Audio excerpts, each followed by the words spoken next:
আজি আগষ্ট মাহৰ প্ৰথমটো দেওবাৰ অৰ্থাৎ ফ্ৰেণ্ডশ্বিপ ডে। প্ৰথমতে সকলোলৈকে মোৰ ফালৰ পৰা বন্ধুত্ব দিৱসৰ আন্তৰিক শুভেচ্ছা জনালোঁ।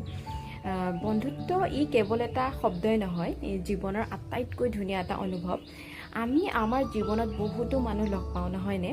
তাৰে কিছুমানে নাম এৰি থৈ যায়, তাৰে কিছুমানে বহুতো স্মৃতি এৰি থৈ যায়। আচলতে প্ৰকৃত বন্ধু সেইজনেই যিজনে আপোনাৰ সুখত মন খুলি হাঁহিব পাৰে বা আপোনাৰ দুখত সমভাগী হয়। আৰু বন্ধুত্ব মানে এইটো নহয় যে আপুনি তেওঁৰ লগত সদায় কথা পাতিবই লাগিব বা তেওঁক লগ কৰি থাকিবই লাগিব। আচলতে সময়ৰ সোঁতত সকলোৰে দায়িত্ববোৰ বাঢ়ি যায়, ব্যস্ততা বাঢ়ি যায়, গতিকে দূৰত্বটো লাহে লাহে বাঢ়ি গৈ থাকে। কিন্তু সঁচা বন্ধুত্বৰ যিটো অনুভৱ সেইটো কেতিয়াও কমি নাযায়। গতিকে প্ৰত্যেকৰে জীৱনত হয়তো তেনেকুৱা এজন হ'লেও বন্ধু আছে। গতিকে সকলোৰে বন্ধুত্ববোৰ ভালে থাকক। শেষত পুনৰবাৰ মোৰ ফালৰ পৰা মোৰ জীৱনৰ প্ৰতিটো ধুনীয়া স্মৃতিৰ অংশ হৈ থকা প্ৰতিজন বন্ধুলৈ বন্ধুত্ব দিৱসৰ আন্তৰিক শুভেচ্ছা জনালোঁ।